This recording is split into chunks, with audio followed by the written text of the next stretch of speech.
Okay, so we've gone from Illustrator to Photoshop, and now we're going to go through the process of moving from Photoshop to Illustrator. And I have several files that you can use in your exercises area to follow along with me or to practice with after watching this. The first one that I'm going to use is the Bison sample Illustrator file. And the reason I want to start with this one is just because everything's already embedded in this file. At least it should be. Hopefully, hopefully you opened it and everything was there. I wonder, maybe I might have to go back and figure that out. Is it embedded? It is. Yay! All right. Sorry, just got a little nervous there. You never know. So many things could be left undone in all this prep work. Okay. So you should have been able to open this file and not have any warnings. The other two files that we get into will probably have warnings. That's good because I want you to figure out how to solve those problems so you understand what's going on. This is a design that I did for this film. This is a DVD jacket design. And I did the majority of the work in Illustrator. And of course I had to use Photoshop for a few things, but not too much. There's this image of the bison on the front cover that is a live trace of an illustration. So this buffalo image and the grass and all that started off as a bitmap image, but through the process of designing this, it turned into vector paths and all that. So that was one of the things I had to use Photoshop for. The rest of it, all the text, all done. I laid out here in Illustrator. The little logos were brought in, and the little crests for the, or what are those called? Laurels, I think maybe.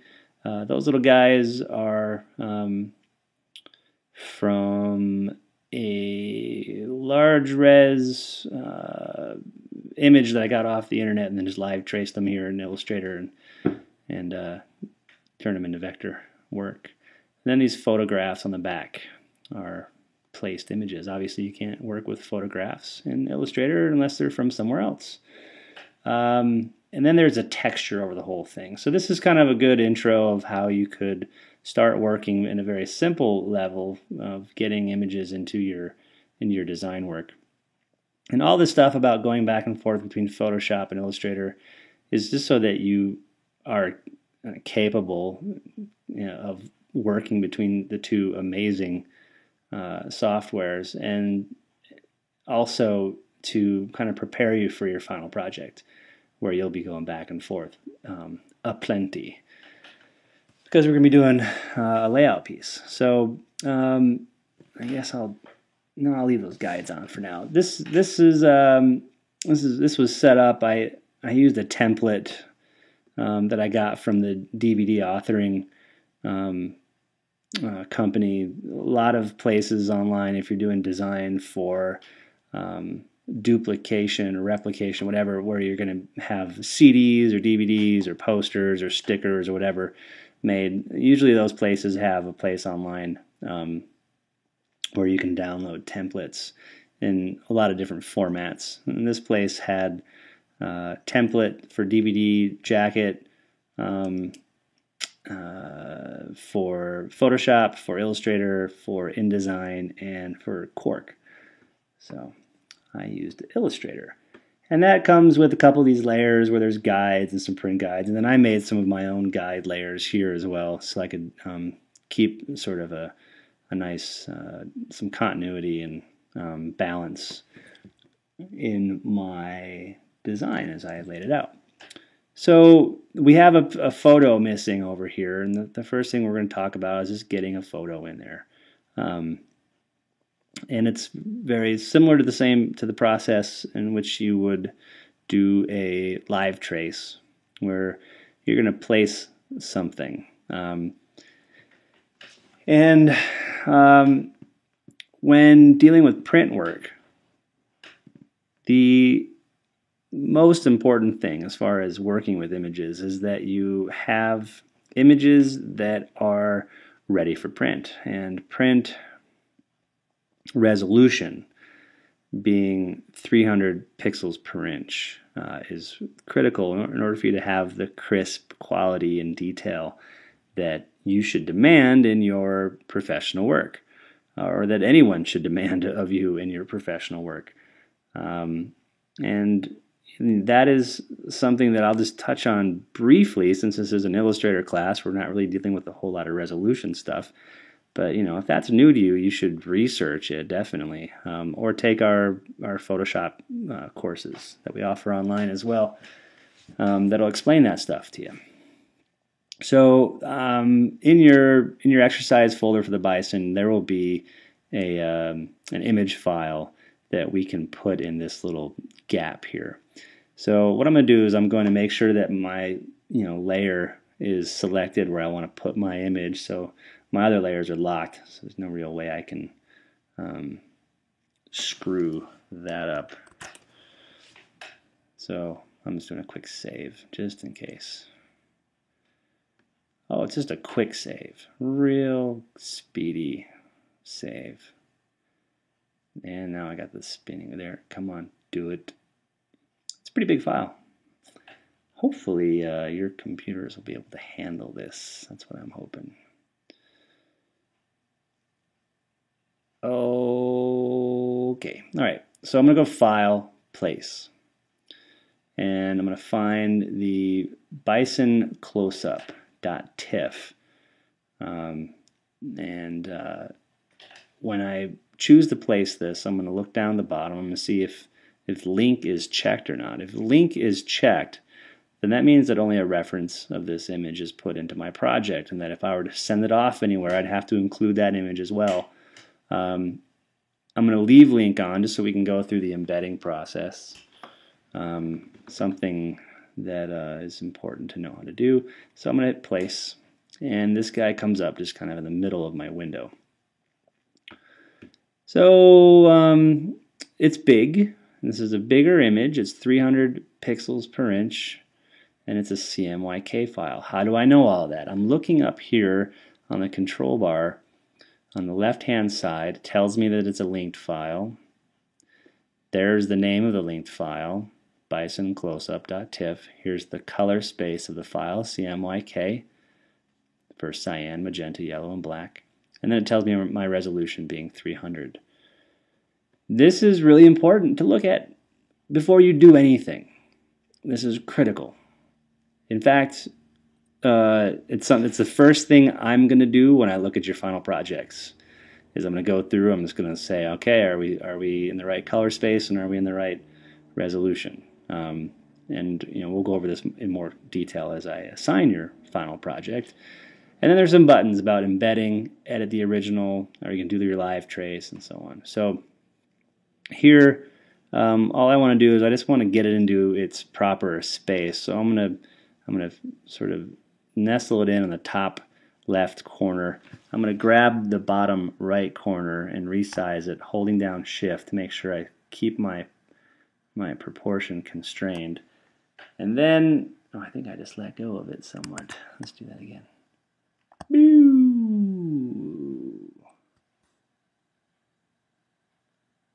Bueno. Okay, now I'm going to zoom in and get nice and close. This is important when you're doing layout work, right? Design work, is to get up in there and make sure that things look good. So I got this pretty much fitting that space. That's what the guides were for. So I'm just going to stretch it out, make sure that we're good. Here's the difference between working with images in Illustrator and working with images in Photoshop. If I was in Photoshop and I just did that, I brought in an image from another document or something, and I scaled it down, it would pretty much re-render those pixels. It would throw out any extra information and make it so that I could have a very small image without all that information in there, but still keep it looking good. If I went to resize it up again, then I would be in trouble, because after that first transformation, it threw away all that pixel data. So then it would be making up stuff, and that's when you get blurred images, pixelated images, losing detail, and all that stuff. Illustrator keeps that relationship with the linked file alive, which means you can scale it up and down, up and down, up and down as often as you want, making sure that you don't exceed 100% of its scale. But as long as you go down and then up within 100% again, it's non-destructive. It's just referencing an image that has an original size, and it knows what its original size is. It'll squish it down and make it look good and allow you to open it back up again and keep it looking good. It's like a smart object in a way, only it just doesn't call it that. So this image, now that it's in here, is in place, and I'll just zoom back out. Kind of completing the little group of image cuts from the film. Turn my guides off. However, if I wanted to replace it or edit it, all of that is available to me as long as that image is selected by going up to these options in the control bar here. So the thing about these other images and why they showed up without any trouble is that they were embedded. And embedding an image means that you're basically like gluing it into the project, and you're severing that live link that it originally had, where it's just looking at an image that's in your folder and putting it in here visually so you can see it. So that being said, if I wanted to embed this and make it a part of the project so that there was no more live link, I would just go up to the control bar and choose embed. I end up losing some options. So I can no longer edit the original. It's not going to show up as oh, this is interesting. Why are those there? Maybe they're not embedded. It must be embedded. I don't know. We'll see. We'll see how many people email me once this goes up and saying, "Oh, I couldn't get the images to load. They're just blank." Well, the good news is that you'll have one image you can use in case nothing else shows up. Gosh, I hope that's not the case. Anyways, I'm starting to lose track of where I was at. All right, so this image has now been embedded. And let's see, that's why I feel like these are all embedded, because the embed button's gone, but that thing pops up. What's with that? It's still a group. Why are you still a group? All right, no, I think we're good. We got to be good. Okay. So the point here is that this is just a very simple way of getting images from like a program like Photoshop or anywhere else really, and working with them in your design.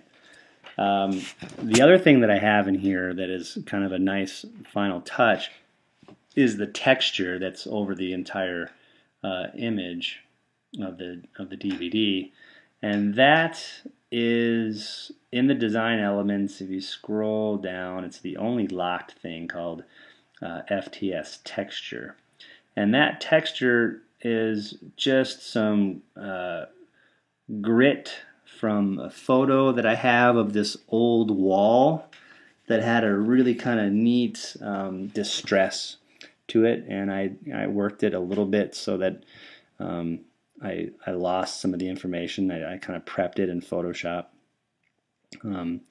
made it so it was a bit brighter and lost some detail in some spots so that it didn't overtake the design too much.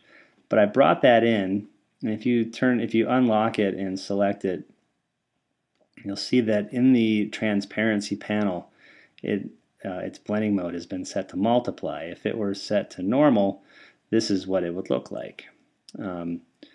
This image, you can kind of see some of the wall texture now and some stains and stuff like that. It's a black and white image, and that mode of multiply ends up eliminating all the white and letting the blacks kind of hang around, and that gives this really nice kind of organic texture and distress to the design. And I made sure that it was below important things like logos, text, these pictures. I didn't want them to be distressed, but I wanted everything else to be distressed. The DVD logo is above it, the High Plains Films logo is above it on the spine here, but everything else is below it. So the way that works is, it's kind of like a top-down thing. So anything underneath that texture will be affected by its multiplication blending mode. Anything above it will not be affected, so it'll be kept nice and clean. So that's another time when you would be interested in working with files from Photoshop in Illustrator, is that you can take that super clean, crispy vector feel and give it a little bit of some warmth and some distress or just some organic texture by working with those sort of things from Photoshop. And that file was or is a PSD file. So if you were to click on it and look up in the control bar, it tells you it's ftstexture.psd. It's also CMYK in 300. So there's going to be a consistent value for anything that I use in here. It's all going to be CMYK. It's all going to be 300. And that's because this went to press. So it was important that everything stay CMYK. So if you're just going to print it on a printer at Kinko's or something like that, you don't have to go to CMYK anymore. You can just do RGB, and those printers can handle it. All right, so we can close this guy. Close, don't save. I'm going to open now the ticket sample. So the ticket sample is just another reference to working back and forth between your two programs, Photoshop and Illustrator. So there might have been some broken links in this one when you open it up. And if that's the case, then what you want to do is you want to choose replace or find. I can't remember what it says when it comes up, but you don't want to ignore it because I gave you all of the files that it says are not there. And those are in the folder for ticket in the examples folder that I posted. So there's a Kavu, Cliff Bar, Keen, the logos for those, and then there's the little truck called Baby. Once you link those up, it should just be fine. And this front image is called Ticket Brophy Art Bleed 2. Oh crap, that's not what it's called in the folder though. Is it? Is it? Illustrator, Materials, Photoshop, Ticket. Oh, it is. Yeah. Ticket Brophy Art Bleed 2. Super. Good. For some reason I thought it was just called like front. But here's a ticket that I had to make for this event that was going on several places last summer, where people would visit a tent, they'd be given a ticket, and then they could have it punched at all the different booths. So each vendor, Kavu, Cliff Bar, Keen, and then the Elements Tour could like punch a hole where their logo is, and then there's an area where they could fill out their name and email and like enter to win or be put on their mailing list, whatever. So obviously I'm not going to create the wood background and the logo and the kayaks and surfboards and all that stuff in Illustrator. That's something that I prepped in Photoshop. So I made that file in Photoshop, and I made sure that it was of the right size and of the right resolution so that it would come into this ticket very easily and then print very well. Everything else was done in Illustrator. And the reason being, and now I'm going to start getting into sort of the sort of philosophy here, is Photoshop is wicked awesome for raster pixel-based images. It's great for preparing those types of images for lots of different outputs. It's great for web, it's great for video, and it's great for print. However, that's about it as far as what you'd want to do in Photoshop. You should never build any sort of design in Photoshop completely. You can, but you're not gonna get the wonderful results that you would if you were to use something like Illustrator, which kind of is a great bridge between the worlds of raster and vector. It allows you to put in raster images and retains their clarity and beauty and definition and color, but the power here is the layout, and also the text and graphics that way. So if you're doing any sort of design that involves text or graphic objects, that sort of thing, then you should definitely work with Illustrator. In this case, I just prepped the front image in Photoshop, brought it in, and then I put all the text, all the logos, and then this topographic map thing that I got from my buddy who works for National Geographic, and all that stuff is vector, and it's going to print beautifully no matter where we send it to get printed. We don't really have to do anything on this. This is just kind of for you to check out, maybe part of like my workflow or how I might set something up. Each document, each artboard has a bleed. That's what the red box is around the edge. The little dotted line is just a dotted line, dash line, a stroke basically.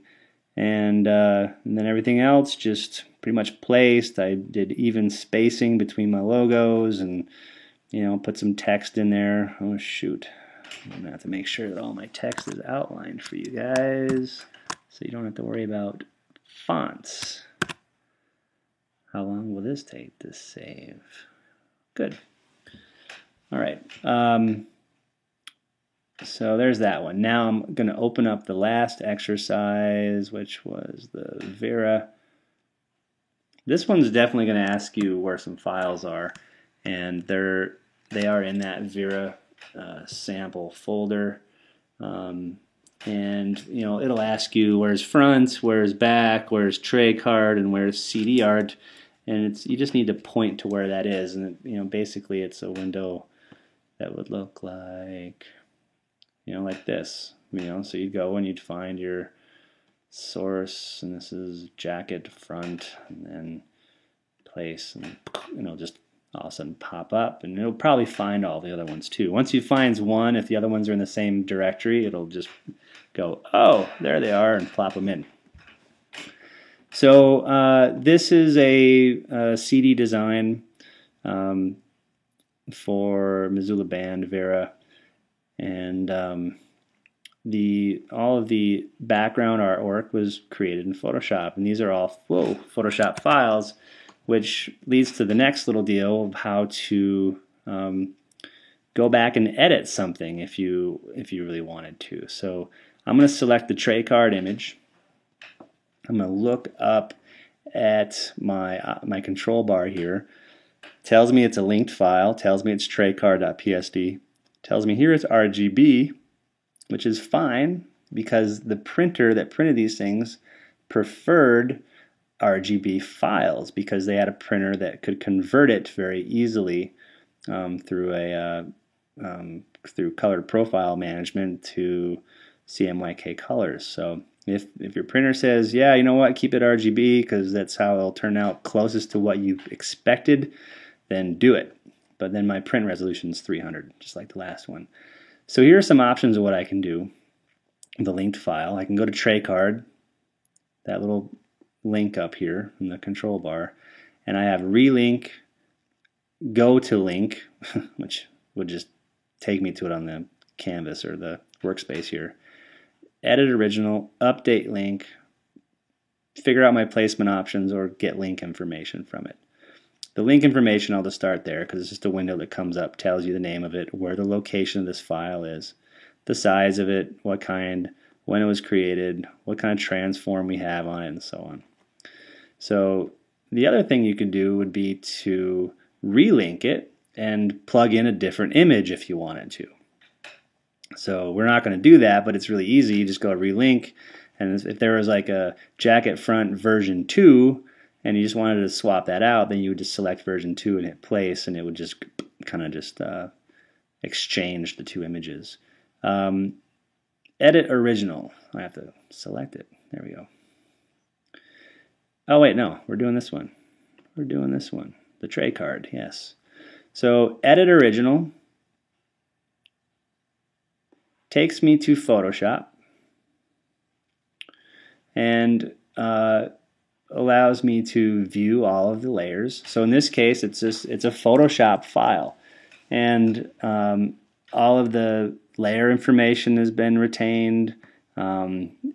Adjustment layers, layer masks, layer styles, all that is here, which is really nice that you can work with Photoshop files in Illustrator because it doesn't limit you to anything. So a lot of times you'll be using a TIFF that came from a PSD just because you're trying to streamline the process a little bit or make it so that files aren't too heavy or bogging down any printer's system or anything like that. In this case, I turned the project into PDFs and sent the PDFs off, and that's all that they wanted. So I didn't have to worry about linked files or anything like that.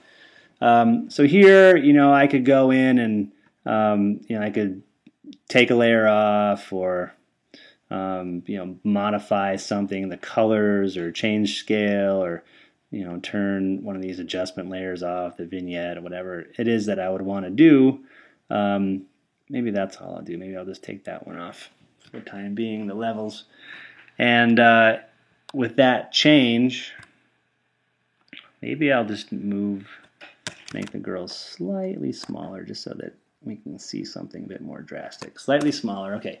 So here I've gone in and I've made two changes. I took the sort of the levels are off, and the girls are a little bit smaller. So if I hit save, just save, no save as, if I do save, and then go back to Illustrator, it's going to say, hey, some of the files are either missing or modified. Would you like to update them? You'll say yes, and you'll see that it just automatically updates. So the girls are smaller, and that little darker area has been removed. So that relationship between Photoshop and Illustrator is awesome, being able to go back and edit an original layered file and then have it just be updated right then and there. It's super cool. I'm going to go back and edit original again and just undo those things. Save. Go back. It's been updated. Yes, thank you. So now they're back. They're larger and that little darker areas been restored. So this entire design, the jacket front and back and the tray card and the CD, were all done with a combination of Photoshop and Illustrator. I used Photoshop to do all the photo stuff, and I used Illustrator to do all the layout and text. So all the text that you see here has been created in Illustrator. It's not going to be editable text because I outlined it so that you guys didn't have to worry about not having Bodoni font. So it's a really great relationship that Adobe has established between Photoshop and Illustrator, that's basically I guess all I need to cover for this video. The magic step is placing your images, and when it's placed, making sure it's a link, and if it's a link, that maintains your editability, and if you embed it, you lose the editability. If I take the PDF or the PSD of this cover and I choose to embed it, what's it? Import options. Oh, that's right. If you choose to embed a Photoshop file, do you want to flatten it or whatever? It's kind of good stuff. So there, now it's been flattened. I cannot go back and edit this thing now. Just can't do it. I'm going to undo embed. So, you have to be quite sure you want to embed something. Everything has to be pretty much like perfect. And no question whether or not you're going to go back and make changes. It's not like it's the end of the world. You can always go back and make your change and then just delete the one that's in here and put another one in its place. But so, all right, I think that's it. And for this week, basically, I just want you to experiment with some of the things that I talked about in the videos, with the files that I gave you, and even play around on your own a little bit. There is no assignment for this week's work. Our next assignment will be the following week, where we get into our final project. And I'll be going over some print preparation stuff, which will involve a little bit. It's going to kind of like take what we've gone over this week and expand upon it. So, yeah, all right.